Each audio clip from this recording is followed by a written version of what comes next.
All right, guys. How are you? Thank you so much. Thank you so much for joining us. Thank you so much, everybody. Thank you, guys. You guys are awesome. Thank you so much. So, like I was saying, our team went to DSS office to try to collect Omoyele Sowore, since they said there was nobody to collect him, and then they also did not disappoint us with their tricks. They told us that they came on a non-working day. They went on Saturday, and so they said there was nobody working on Saturday and nobody to attend to them. And our comrades stayed outside. They had a sit-out protest in front of DSS office, and so today again, that it's Monday, it is public holiday in Nigeria. Needless saying that if you went there, you will not even see anybody. It is pertinent to let you know that it's about 4 days now that Omoyele Sowore declared a hunger strike there in detention. He is not seeing any of the people that used to see him. I'm even like, I usually get very extreme when I feel something. So I try now to not dwell on it so much because of the way it messes me up. But that notwithstanding, I keep imagining to myself, this one that Sowore is not coming down to see anybody, and they said he's doing hunger strike. I really hope he is doing that hunger strike there, because these guys are up to something we don't understand. And so when Sowore is not being seen by anybody, when we hear that he's not seeing the people that used to go and take food to him, then I wonder, the information we are getting is coming from the DSS, and they are the worst people. They are the last people I trust with anything. The only time that the DSS people have ever told us a lie is anytime they open their mouths. That's the only time I've heard them tell a lie. They don't lie. You see, the only time you will hear somebody from DSS lying is when they open their mouth. Only that one time. Anytime you see that they open their mouth, that's the only time they've lied. Any other time they don't lie. So that's how much I trust them. So when they say that Omoyele Sowore is this and is that and this is his state, I'm beginning not to trust them anymore, because every other thing they've said up till now has just been a bunch of lies. It's so amazing that a government department can lie, can look straight to the face of its citizens and lie to them.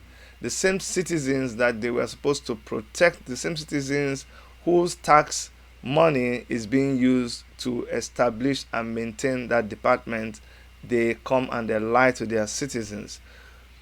And so this whole thing has escalated, so much so that people are now saying, oh, this is not just about Omoyele Sowore, this is beyond Omoyele Sowore. And that is why they have now decided that for the first time ever, for the first time in the history of our country, Nigeria, people who before saw themselves as enemies, people who before saw themselves as not having, any meeting point in their ideologies, people that have before now thought that their differences is so huge that they can never work together, have finally come together on one point.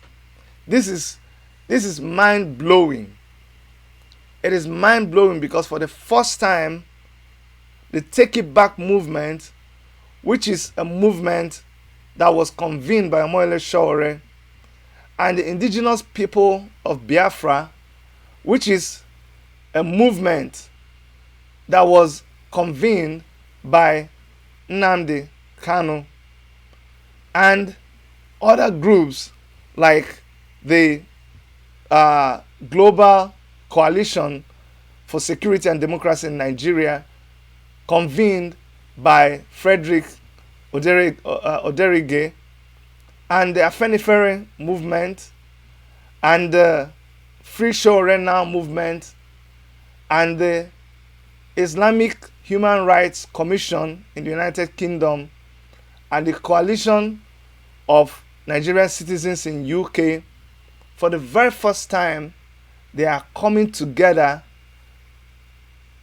to have a joint protest. Now, this is something that the government has been, this is a nightmare for the government. This is something that the government has been dreading, and they've been sowing all kinds of seed of discord. They've spent so much money on propaganda. They spent so much money trying to create discord between these groups, but these guys have come together because of one thing: the injustice that has been meted out to their own people by the administration of Muhammadu Buhari and the APC in Nigeria. And so, having heard that President Muhammadu Buhari left Nigeria to come on a luxurious medical mission in London, meanwhile he left children dying in hospitals in Nigeria. He left mothers dying because of childbirth. He left people with different kinds of diseases without drugs in hospitals. He left our hospitals dilapidated. He left doctors administering intravenous administering IV solutions to patients on sticks. I have seen it. This is not that they told me. Doctors will have to use a stick to tie that drip and then administer it to their patients. Muhammadu Buhari left all this in Nigeria and he traveled to London to get treatment. And so all of these groups came together and they said, no way, we cannot be in UK and watch this happen.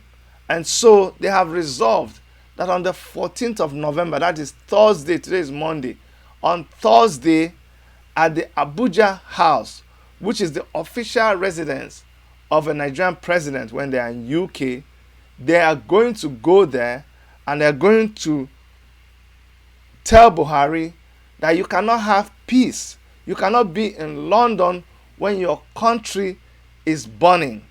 You cannot come here and be enjoying facilities in London, health facilities, when you have refused to equip your hospitals. And so they have said, no way. And I'm telling you this, it is not just a joke.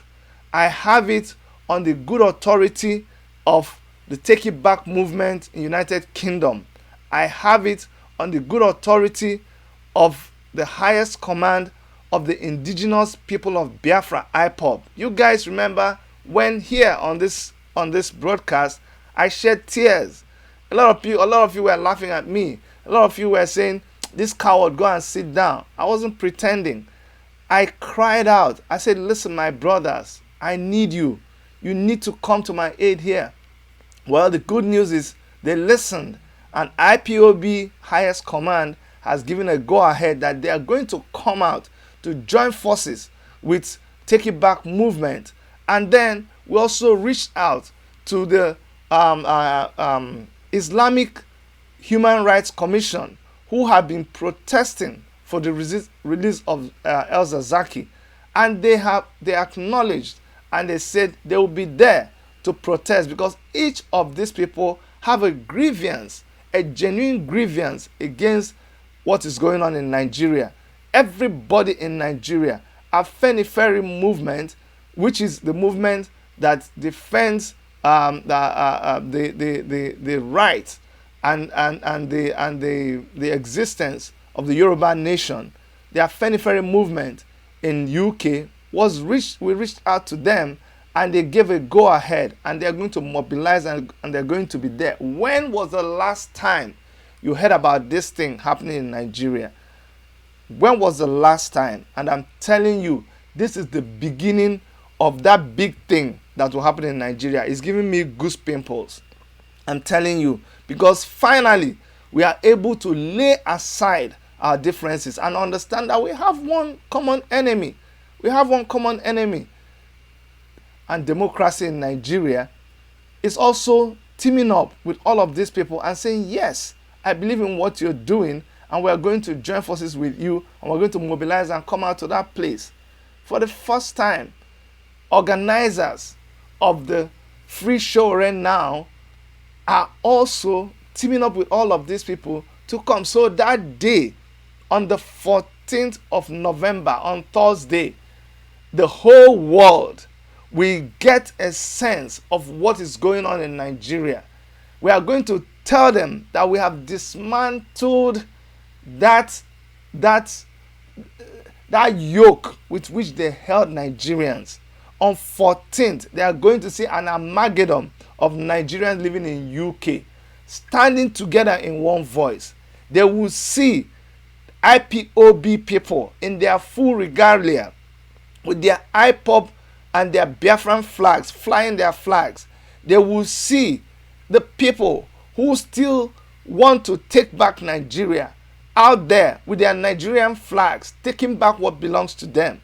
They will see people who believe that they have a right to the kind of religion that they want to practice in Nigeria, that there's freedom of religion. They will come there with their flag. They will be there to demand that El-Zakzaky be set free.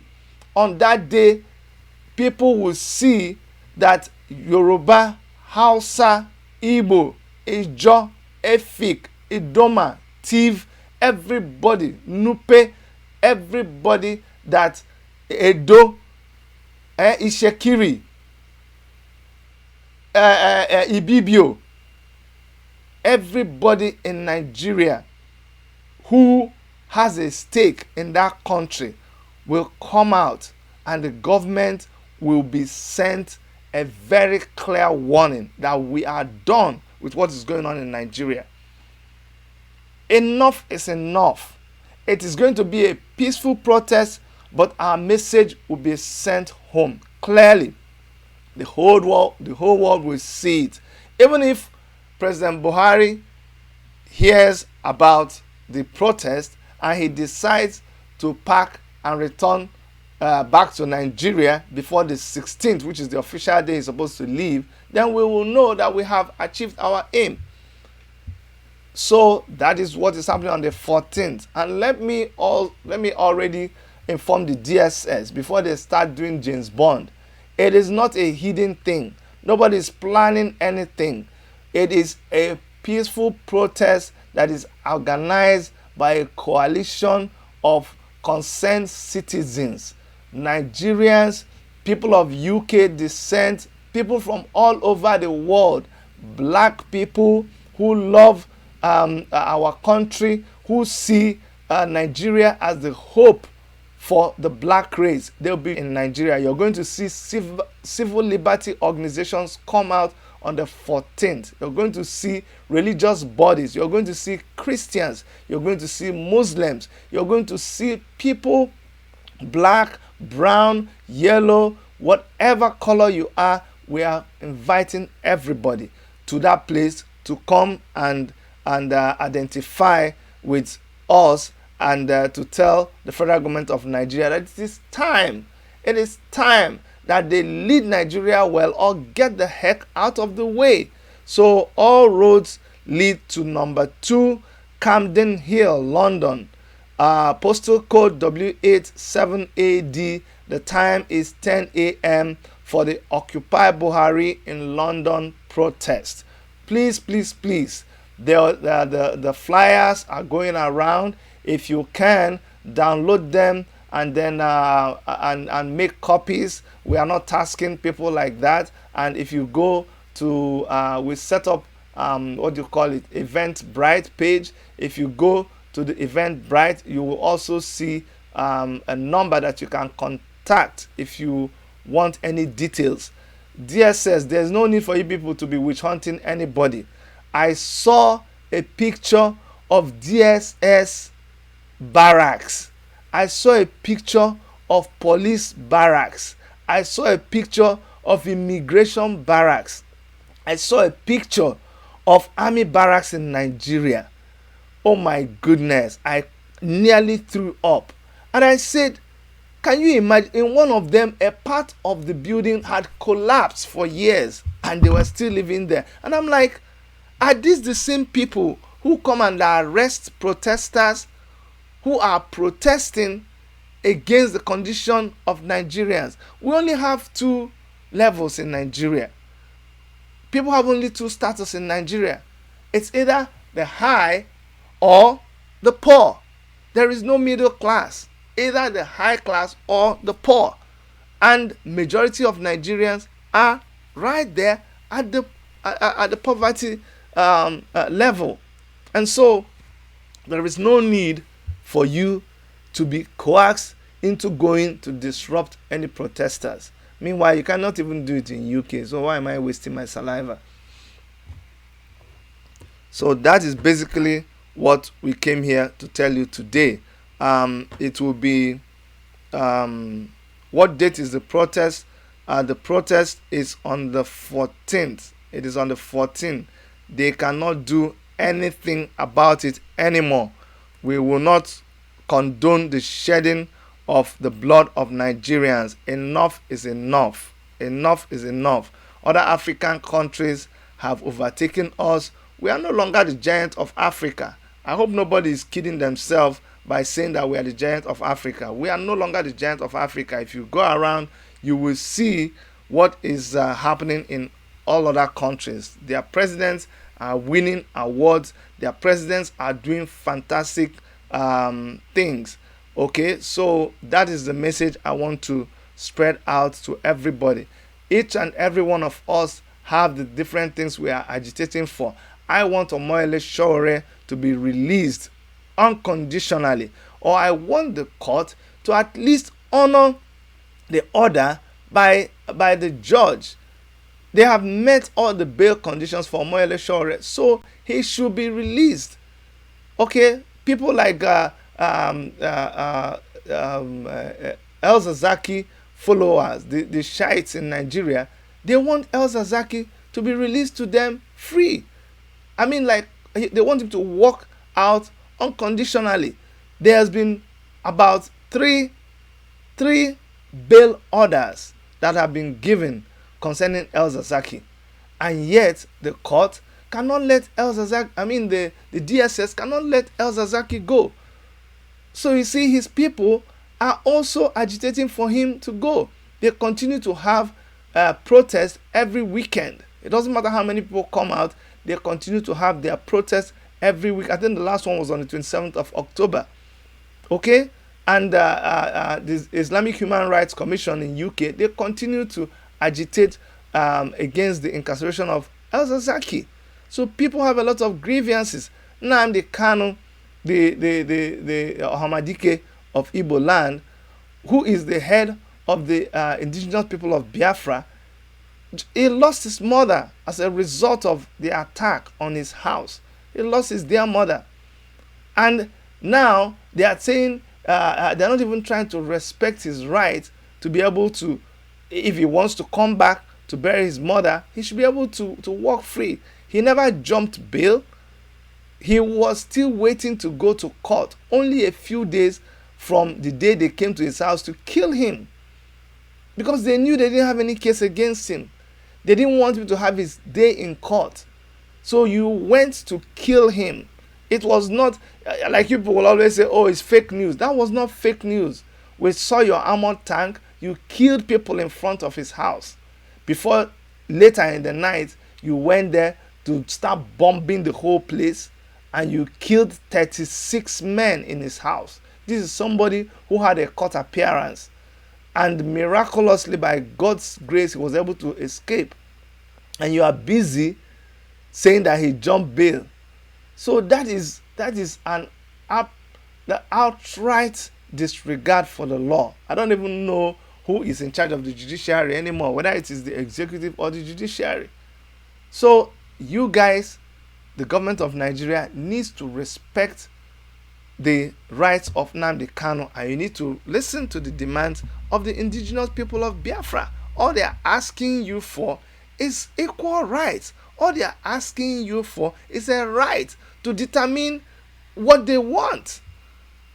They've been asking you for a fairness, a fair distribution of the resources in the land. They did not even, before they did not even talk about resource control. They said, okay, fine. This money that is coming from one side, just share it even equally. If you share it equally, yes, carry the one you want to share up north, no problem. Carry the one you want to go to the south, no problem. But the one that is meant for people of the east, just give it to them. If you just give it to us, we are not, share it into 3, maybe give us 1, take the other 2. We'll be able to build our bridge. We'll be able to build our seaport. We'll be able to develop. We have technology. We'll be able to develop Navy. We'll be able to build spare parts market. We'll be able to build motor. We'll be able to assemble computers. We'll be able to build an international market. We will do all these things ourselves. But it is wrong now when you take all the appointments, when you take all the resources that is gotten from the southeast, from the Niger Delta, from all of those places, you pollute the water, you mess up the whole place, you leave the roads unbuilt, you have only one old bridge crossing River Niger. You don't have any seaport in the east working. Calabar seaport is not working. Port Harcourt seaport is not working. You knew about all of those things. They ask you about people from the east. You say no. Well, the people that gave you 10%, how can you look at them? The federal road from Enugu to where? Enugu to Port Harcourt. That one is completely gone. The road from Enugu to Benin. That one is completely gone. Come on now. So when you refuse, they say, okay, then leave us alone. If you will not do this kind of thing, then we'll not do it again. We don't like the marriage. We didn't even agree in the marriage in the first place. You didn't ask us. So why I'm saying this is just to let you know that I understand clearly the demands of the indigenous people of Biafra.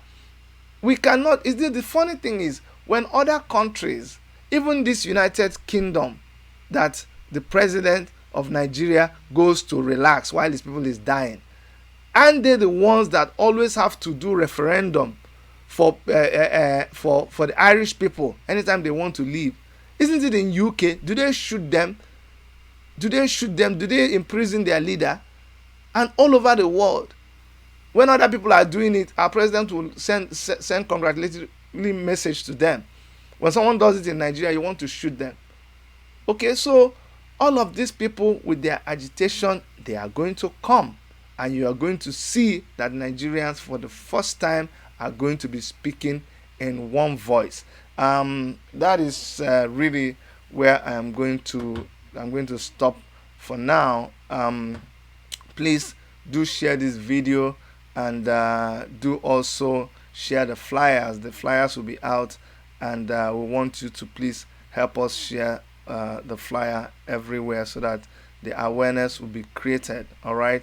Don't forget also that today, on Tuesday, I think there will be a protest at the DSS office. Not actually a protest. The comrades of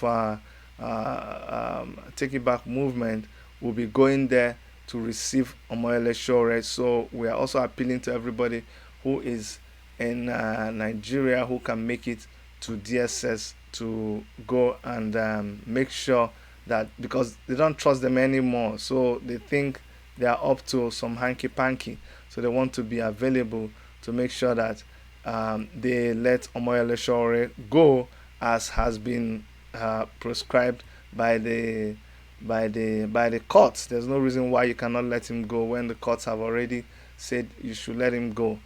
All right, guys, I'm gonna stop here, and from all of us here in the Worship Media Studios of Toronto, Canada, my name is Dr. Chidi, and I want to thank you for listening to this broadcast, and I just urge you to help me to spread the news. Don't forget, it is on the 14th of November, on Thursday, 14th of November. Everything about it is rolling on the red ticker tape under me. If you look right here, you see this tape from here. You keep reading to this side. You can read about the address. It's the Abuja House, 2 Camden Hill, London, England. If you enter Okada, tell the Okada to take you to number 2 Camden Hill, London. There's no Okada in London, I'm just kidding. Alright guys, from all of us here, bye bye.